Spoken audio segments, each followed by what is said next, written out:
Karena saya menemukan rahasia kerajaan Allah melalui gereja. Aku mau Ya. bertanya, aku kan masih agnostik Kak ya. Mantan Islam menjadi agnostik karena menurut aku sudut pandang aku, personality ya, akal sehat aku lah gitu loh, menilai ajaran-ajaran agama Islam itu terlalu monoton, terlalu keras, atau terlalu mungkin gak sesuai dengan akal sehat aku gitu loh Kak. Tapi kan kamu tetap mempercayai Tuhannya kan?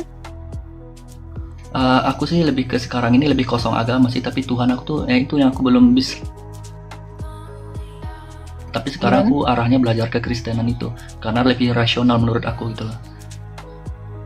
Aku menjadi dilema, makanya menjadi agnostik. Ada pertanyaan yang membuat aku pernah menjadi bingung sampai sekarang, mungkin stres kalau dipikirin, tentang aku mencari Tuhan itu konsepnya gimana gitu loh Kak. Takutnya ternyata yang benar itu Islam, aku masuk Kristen. Ternyata yang benar itu Kristen gitu loh, karena semua umat kan yang beragama saling memvalidasi gitu loh. Agama kami yang benar, agama kami yang benar, ini yang benar. Kalau itu akan apa kamu belum menemukan kebenaran di dalam iman Islam? Ya justru itu Kak, aku belum menemukan kebenaran di Islam itu gitu loh. Loh, kalau kamu belum menemukan kebenaran di Islam, harusnya kamu belajar Islam. Gitu. Apa kamu sudah belajar Islam? Iya, aku belajar. Sudah aku pelajari Kak. Makanya banyak yang membuat aku membingungkan di situ karena banyak tafsir dan hadis gitu loh Kak. Dan tolak ukur aku melihat para tokoh ulama yang ternyata tidak sejalan dengan akal sehat, malah kayak pembodohan gitu loh Kak. Kok bisa begini gitu loh. Jadi kayak aneh gitu kelihatan gitu loh Kak, dengan kelakuan tingkah laku mereka yang kadang nggak etis, kadang nggak masuk akal gitu loh. Menurut aku gitu loh Kak. Kalau kamu seorang Islam, ya kamu harus berpatokan terhadap Quran, wahyu yang diturunkan oleh sesembahanmu, Allah. Apakah Allah mengajarkan yang demikian? Nah, tolak ukurmu kan ulama. Harusnya tidak seperti itu. Coba tolak ukurmu Quran. Maka kamu akan menemukan kebenaran di situ. Sudah pernah mencari tahu tentang Tuhanmu atau kebenaran itu di dalam kitabmu dengan akal sehatmu sendiri? Karena sepertinya kamu cerdas. Ya, itu yang sedang aku pelajari lebih dalam lagi sih Kak. Karena kan aku menjadi agnostik itu kan karena aku ingin memvalidasi bahwa Tuhan itu benar nggak sih? Yang dimana gitu loh, apakah sebenarnya Tuhan itu sama semua? Apa karena kosong gitu loh? Apakah ibaratnya itu agama itu hanya buatan manusia? Kalau aku bertanya, Kristen itu agama apa bukan sih? Kamu percaya tidak bahwa Tuhanmu itu menurunkan wahyu? Itu dulu. Nah itu yang aku saat ini belum bisa mempercayai itu Kak gitu loh. Masih sulit lah untuk mempercayai. Sekarang gini Bang, kalau kamu percaya Tuhan tetapi tidak percaya ajaran, tidak masalah. Tapi setidaknya kamu mencari kebenaran, artinya kamu mencari Tuhan. Betul. Berarti kamu harusnya mengerti bahwa Tuhanmu itu menurunkan firman-Nya, betul nggak? Benar nggak? Iya betul. Ya, makanya kamu harus baca Quranmu dengan baik dan benar. Dan kamu tidak perlu menggunakan tafsir-tafsir ulama kalau kamu memang agak muak dengan mereka. Coba kamu berpikir. Iya, aku berpikirnya di situ Kak, kan ibaratnya sebelum aku baca Quran kan tafsir ulama tokoh-tokoh itu kan mereka kan kelihatannya lebih paham gitu, ke ahli gitu loh, profesional di bidang itu. Ya coba kamu selaraskan dengan cara pikirmu. Contoh, kamu membawa satu surah. Nah, coba kamu baca berurutan. Kamu mengerti dulu satu surah itu mau menjelaskan tentang apa. Apakah selaras pemikiranmu dengan pemikiran ulama? Kalau kamu memang mau mengkaji, caranya seperti itu. Karena saya juga dulu seperti itu. Ya, kakak sebenarnya mantan Islam ya, apa gimana? Oke, jangan bicarakan aib saya, itu sudah menjijikan sekali bagi saya. Nah, saya hanya kasih tahu caranya, ya. Kamu baca itu kitab atau wahyu atau firman yang diturunkan oleh Tuhan. Kan kamu masih mengakui Tuhan toh? Masih dong, masih. Nah, seperti itu. Coba kalau kamu agak sedikit tidak setuju dengan tafsiran atau apapun itu, pandangan-pandangan atau buku-buku penunjang untuk memahami kitabmu, coba kamu selaraskan dulu pemahamanmu. Apa yang bisa kamu tangkap dari kitabmu? Sekarang begini, kalau kamu katanya dalam tahap belajar, seorang agnostik, dari keseluruhan Quranmu itu atau kitab itu, firmannya Tuhan yang kamu sembah itu, apalah yang dapat kamu simpulkan dari kitab itu? Belum sih Kak, belum bisa aku Nah, simpulkan gitu Kak. seperti halnya kita membaca satu buku ya, satu buku novel. Kita bisa tahu alurnya seperti apa yang mau diceritakan di dalam novel itu. Demikian kitab itu. Tidak mungkin kamu tidak bisa menarik kesimpulan, atau kecuali kamu belum belajar, tetapi seolah-olah kamu sudah duluan. Nah, tidak boleh seperti itu. Makanya untuk orang-orang yang mengaku agnostik sama saya, minimal kamu belajar dulu. Minimal kamu belajar dulu imanmu yang sebelumnya ini, daripada kamu mau cari tahu tentang iman Kristen. Saran saya, kamu baca seluruh kitabmu itu, ya, firman Tuhanmu itu, kau baca semuanya, kamu tarik kesimpulan, kamu tarik benang merahnya. Tidak mungkin tidak ada poin utama yang mau disampaikan di dalam kitab itu. Pasti ada. Pasti ada. Setiap buku, pasti itu ada yang namanya apa? Kisah-kisahnya, pasti ada tema utamanya, gitu, pasti ada. Buku itu ditulis itu seperti itu. Nah, makanya saya bilang, kamu jangan terlalu terburu-buru pindah pagar orang. Kamu harus puas dulu di dalam rumahmu sendiri. Coba kamu cari tahu tentang kitab. Saya mau menguji kamu. Benarkah kamu seorang agnostik? Atau benarkah kamu mau belajar? Atau kamu mau sedang berpura-pura? Saya tidak tahu. Saya agnostik Kak, saya nggak percaya Islam lagi Kak, karena mungkin waktu dorongan dari keluarga juga yang mungkin broken Kak ya, tapi mereka Islam itu tidak sesuai dengan Tidak ada hubungannya dengan kamu broken home sampai meragukan Tuhan. Itu sesuatu yang tidak baik. Iya, Karena dan aku broken banyak home-nya juga, Kak, kamu. tentang kitab tentang Al-Quran itu aku banyak baca-baca dan ikut-ikut diskusi lintas iman juga, memahami juga gitu loh Kak, tapi kok di Islam ini kayak sangat rumit banget gitu loh Kak untuk dipahami gitu loh, tidak sejalan dengan akal sehat aku gitu loh Kak. Nggak Makanya rumit itu lah. aku- Nggak rumit. Kalau kamu sudah mengatakan rumit sekali, rumitnya di mana? Karena kesimpulan itu bisa ada karena kamu sudah mengerti. Apa yang bisa kamu mengerti dari kitabmu? Sehingga kamu mengatakan rumit. Iya sih Kak, Apa? itu yang belum bisa aku jabarin sih. Nah, jadi jangan menyimpulkan suatu agama ini rumit kalau kamu pun belum tahu rumitnya di mana. Ya, saran saya kamu baca kitab.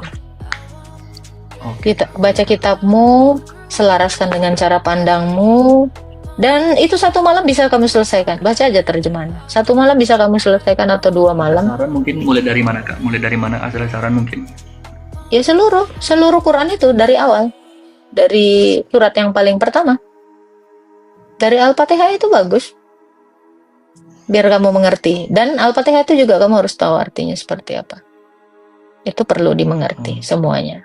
Sampai kamu menemukan apa poin yang mau disampaikan dalam kitab. Karena gini Bang, kitab kami ini juga ada alurnya. Dan kami tahu poin yang mau diberitahukan di sini nih tahu. Setiap buku itu pasti seperti itu. Gitu. Jadi saran saya, Anda baca semua Quran Anda. Dari surah yang pertama sampai selesai. Baca aja terjemahannya. Kalau kamu tidak puas dengan pemahaman satu kali baca, lakukan berkali-kali. Itu sedikit kok. Bisa satu malam. Saya juga kemarin satu malam saya selesaikan. Gitu. Oke, sebelum aku mempelajari hal itu, boleh nggak Kak gitu loh saran dari Kakak gitu, tolak ukur Kakak kenapa memilih gitu loh, apa sih yang membuat Kakak gitu loh bahwa Kristen ini yang paling benar gitu loh Kak, sederhananya gitu loh Kak, analogika dari Kakak gitu gimana gitu loh. Oke.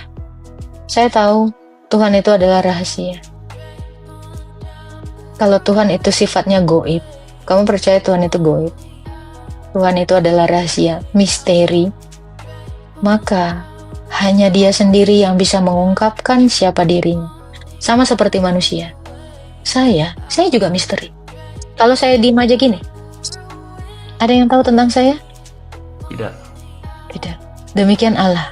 Allah itu juga misteri. Kalau Dia tidak mengungkapkan siapa dirinya, tidak ada yang tahu. Oke? Melalui pikiran saya yang keluar dari mulut saya, Saya bisa mengatakan apa yang ada di dalam diri saya. Betul nggak? Betul. Jadi Allah itu pun demikian. Melalui firman-Nya, pikirannya, Dia menceritakan segala dari sini. Jadi kalau ada ilah, tidak datang sendiri menyatakan dirinya, bukan ilah. Sebab saya pun kalau tidak datang menyatakan siapa diri saya, tidak ada yang namanya welcome back Selena. Tidak akan pernah ada yang kenal siapa saya. Kalau saya tidak berkata-kata sendiri. Tetapi mungkin tidak kamu mengenal saya dari si Budi, orang lain. Kamu tidak akan bisa mengenal Selena berasal dari Budi, betul nggak? Mungkin nggak kamu mengenal saya dari Budi, padahal saya Selena. Siapa yang mengenal diri saya selain saya Mungkin sendiri? saja, Kak. Siapa yang bisa mengenal dirimu selain dirimu sendiri? Orang lain tidak ada yang mengenal kamu, karena kamu juga misteri. Betul tidak? Logis tidak? Oke. Bisa jadi si Logis, Budi logis. menceritakan, bisa jadi si Budi menceritakan yang aneh-aneh tentang saya. Betul nggak? Tetapi yang memahami, mengenal, tahu apa yang ada dalam diri saya, itu pasti harus saya. Harus dari diri saya sendiri. 1 Korintus 11 itu. Siapa gerangan yang tahu apa di dalam diri manusia selain roh manusia itu sendiri? Demikian Allah. Betul. Tidak ada yang tahu siapa Allah itu selain dari roh Allah itu sendiri. Karena semuanya ini adalah misteri. Ketika kamu baca kitabmu dari perspektif imanmu yang sebelumnya dan perspektif iman saya yang sebelumnya yang merupakan aib bagi saya itu, saya tidak melihat ada Tuhan yang goib yang menyatakan dirinya sendiri dengan benar, jelas, dan terang. Seperti itu. Hal yang simpel-simpel gini harusnya kita pikirkan. Gitu. Ada yang bisa kamu tarik kesimpulan dari sini? Iya, kesimpulannya tuh ternyata sesederhana itu gitu loh. Kalau untuk membuktikan atau memvalidasi Tuhan itu tuh ya kita pahami dulu konteks Tuhan itu. Ya melalui roh kita gitu loh. Kalau mungkin dari jabaran Budi tadi itu bisa menyesatkan. Kalau enggak langsung dari Kak Selena langsung. Nah, orang bisa saja berasumsi yang salah tentang saya, toh pasti tidak valid. Betul juga. Nah, betul. Demikian iman yang sebelumnya itu. Oh, jadi makanya tuh kebenarannya. Silakan. Oke. Silakan. Aku boleh bertanya lagi nggak, Kak? Boleh. Tuhan dan Allah itu sama apa beda sih sebenarnya? Menurut Kakak? Beda. Oh, beda ya? Beda dong. Kenapa? Berarti Yesus itu kan Tuhan. Berarti beda. Boleh saya jelaskan? Boleh saya jelaskan? Allah dalam rumpun semetik itu merujuk kepada sesembahan, bukan nama. Sejak berabad-abad sebelum ada iman di abad ke-7. Kata Allah ini sudah digunakan banyak orang. Kata Allah ini menunjuk sesembahan. Ini loh. Sesuatu yang disembah. Itulah Allah atau ilah. Itu tidak pernah diklaim sama semua bangsa sebagai nama. Baru diklaim di abad ke-7. Makanya kenapa orang yang ada di Mesir sana juga mengatakan, inilah sesembahan saya, inilah Allah saya, inilah God saya. Itu. Walau itu Anubis misalnya Amon-Ra. Itu Allahnya orang sana. Berarti Allah itu merujuk kepada hakikat yang mau disembah. Oke. Itu bukan merujuk kepada nama. Itu menjadi nama ketika diklaim oleh kitab Anda toh. Iya, betul betul. Nah, makanya orang Kristen dan semua bangsa lain tidak pernah sepicik manusia dungu yang mengklaim kata Allah.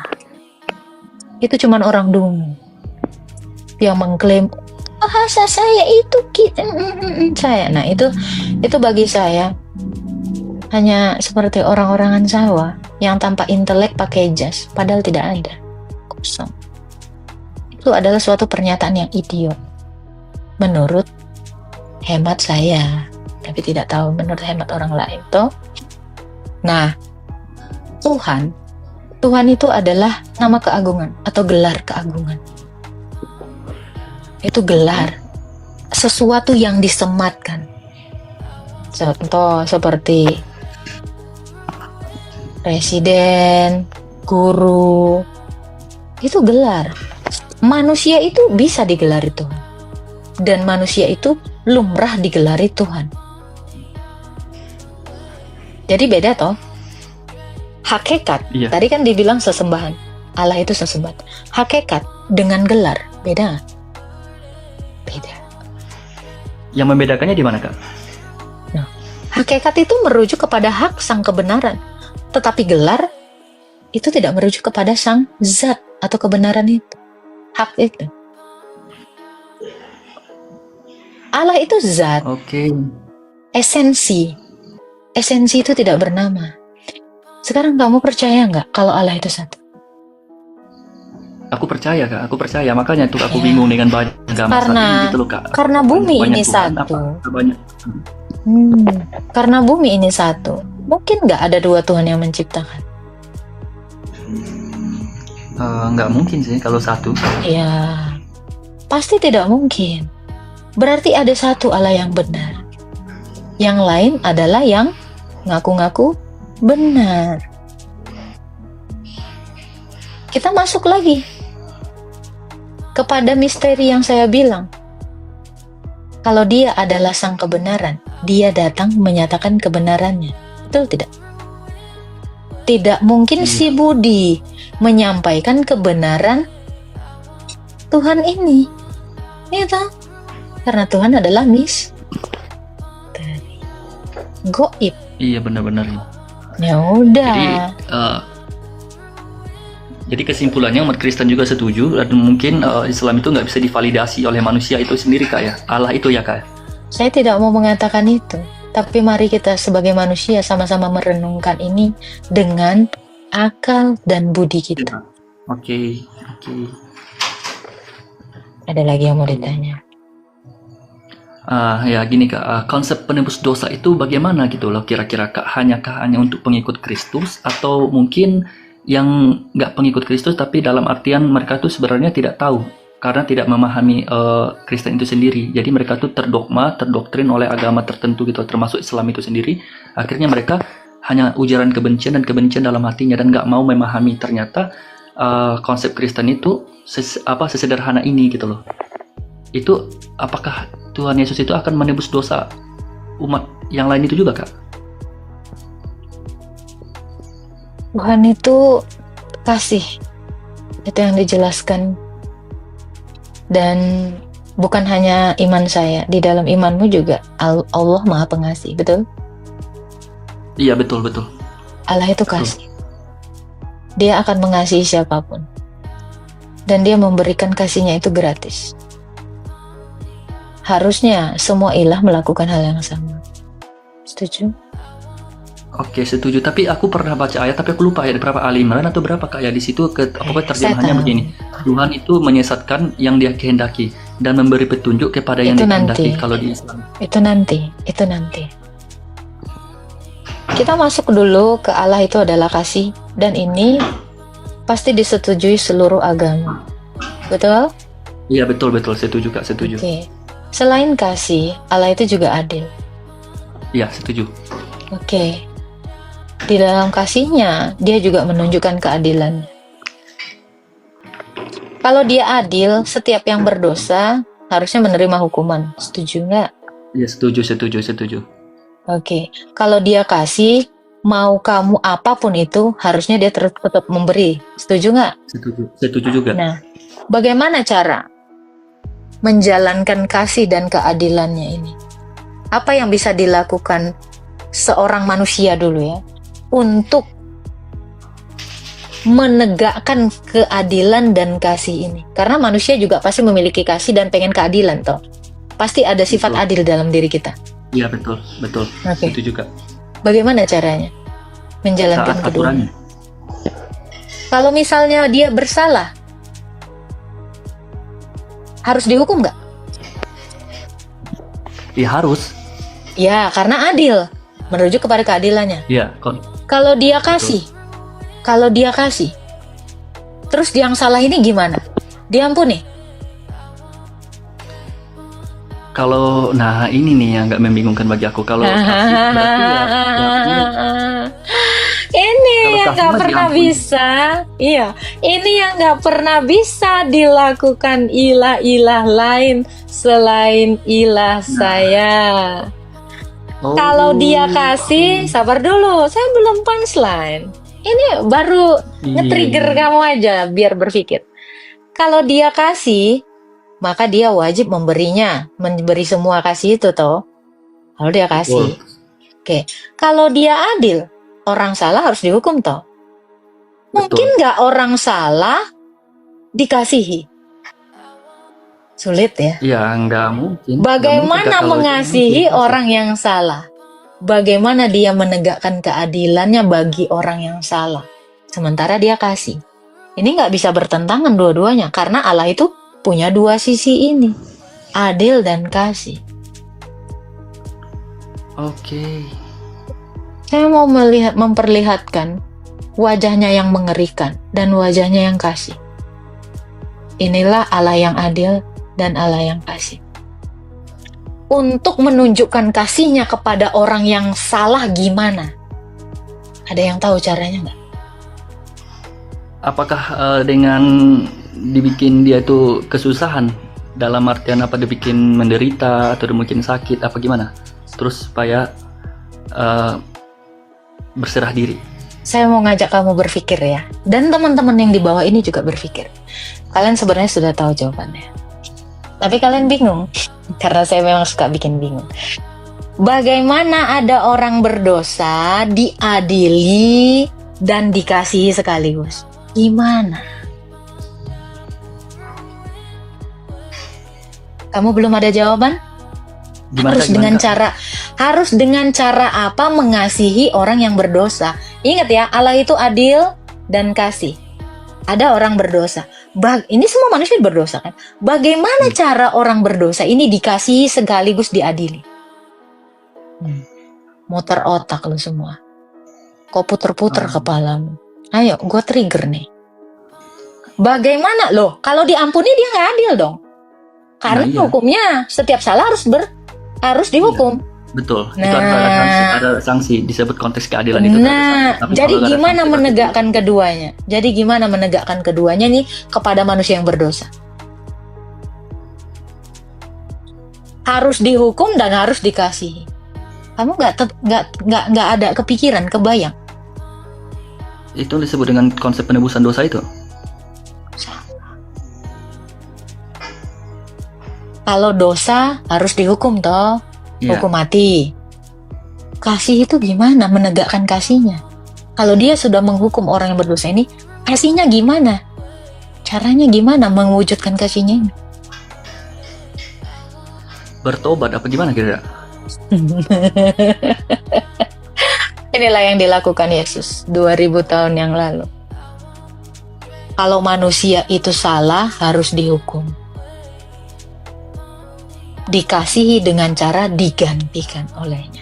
Berkorban. Seorang anak sakit, karena kasih bapaknya, ganti bapaknya yang sakit. Betul nggak?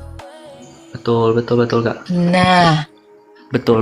Hukuman itu dilakukan Yesus. Makanya kenapa Yesus itu mati? Hukuman itu ditanggungkan kepadanya. Harusnya kan saya. Digantikan oleh dia karena kasih. Hukumannya dilaksanakan toh. Dia nggak berdosa. Tapi karena saya yang berdosa, dia menggantikan. Hukumannya tetap dilaksanakan toh. Upah dosa adalah maut, mati. Kalau orang berdosa dihukum toh, hukum mati toh. Oke. Nah, makanya saya bilang, kenapa Yesus itu harus menjadi manusia? Dia mau menegakkan ini, kasihnya dan hukumnya. Oke, makanya ya, Tuhan Saya Yesus harusnya mati. Saya harusnya mati, makanya dia yang mati. Hukumnya ditegakkan dong. Begitu dosa saya ditanggung ke dia, dia mati toh. Hukumnya ditegakkan nggak? Kasihnya juga ditegakkan. Melalui apa? Menggantikan saya. Sama seperti Bapak Abraham. Ya, sama seperti Bapak Abraham yang mengorbankan anaknya. Demikian Allah mengorbankan anaknya karena kasih.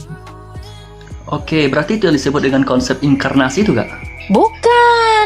Inilah konsep Adam. Konsep apa, Kak? Adam. Nggak tahu Adam.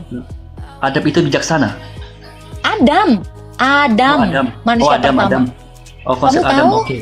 Nah, ini yang tidak diketahui. Padahal semua kitab suci ada. Di zamannya Adam sudah ada korban. Iya. Adam dosa. Betul. Di Islam Adam juga dosa. Iya. Terus dia melakukan kurban toh. Allah itu melakukan kurban.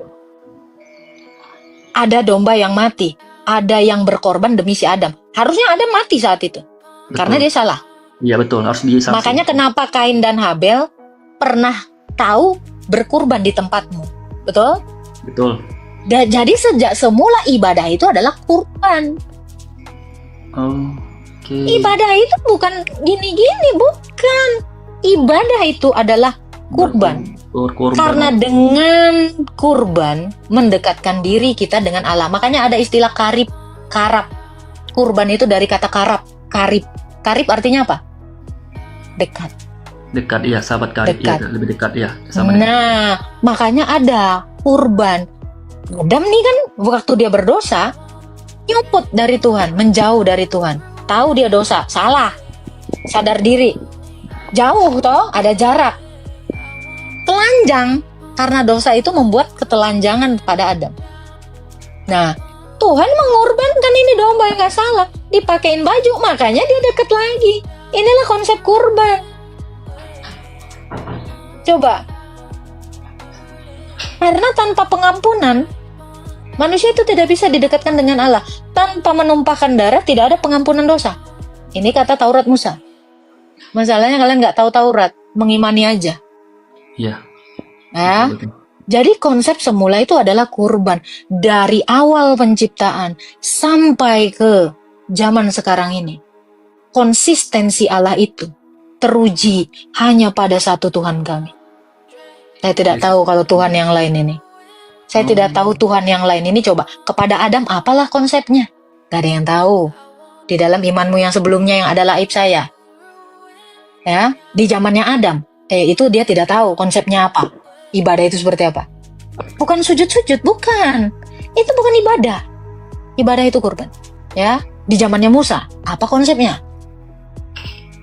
Gak tahu, lain lagi. Ya, di zamannya Nabi terakhir, ini konsepnya lebih lain lagi dari yang lain. Tidak ada konsistensi di sini. Kalau Allah itu adalah rahasia, harusnya dia konsisten dengan pernyataan dirinya. Allah itu tidak mungkin berubah-berubah. Setuju nggak? Ya, setuju. Kalau Allah itu kekal, mungkin nggak Allah berubah? Ya, nggak mungkin. Kalau Allah itu kekal dan tidak berubah, mungkin nggak hukumnya berubah? Nggak mungkin juga, nggak? Itu dia poinnya. Oke, sederhana. Jadi apa yang dilakukan Yesus? Itu adalah kurban untuk menegakkan keadilannya dan kasihnya. Kasihnya. Oh, begitu konsepnya ternyata ya. Makanya saya bilang, orang Kristen baca setebal ini, tahu apa poinnya yang mau ditangkap dari sini. Kasih maksudnya. Bukan. Konsepnya adalah mengorbankan Kurban. Yesus. Kurban tadi, kasih dan adil itu diwujudkan dalam bentuk kurban. Makanya dari zaman Adam, Kain, kurban, Musa, kurban, Daud, kurban, Yesus, Kurban. Kurban. Itulah ibadah manusia kepada Allah. Karena kurban mendekatkan manusia dengan Allah. Maka sorga itu adalah, tadi kan dengan cara dikurbankan didekatkan, karib. Maka kalau sudah dekat artinya apa? Karib tadi, akrab. Allah dekat dengan manusia, menyatu. Sorga itu adalah penyatuan manusia dengan Allah. Oke. Allah. Makanya kenapa dia yang ilahi, ini biru.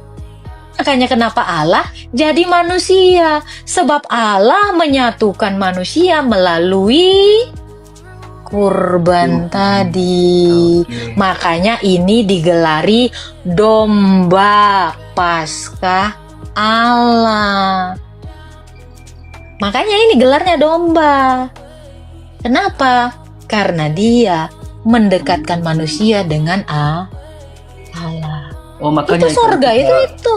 masuk surga Kristen itu kan aku pernah dengar katanya itu menghadiri pernikahan Yesus dengan domba itu. Itu perumpamaan. Gereja, iya. Perjamuan kawin anak domba. Karena gereja itu adalah mempelai wanita dan Kristus adalah laki-laki. Kawin, menyatu, itulah sorga. Sorga itu memang kawin, tapi bukan kawin secara biologis seperti Iya, yang manusia, bukan dinarasikan. secara kita ya. Oke. Ya, sesuatu yang rahasia seperti ini, kamu tidak bisa dapat di Wikipedia. Kamu tidak bisa dapat di Iya. universitas. Kamu tidak bisa dapatkan ajaran seperti ini yang sifatnya secret. Kamu hanya bisa menemukannya di dalam gereja. Karena saya menemukan rahasia kerajaan Allah melalui gereja.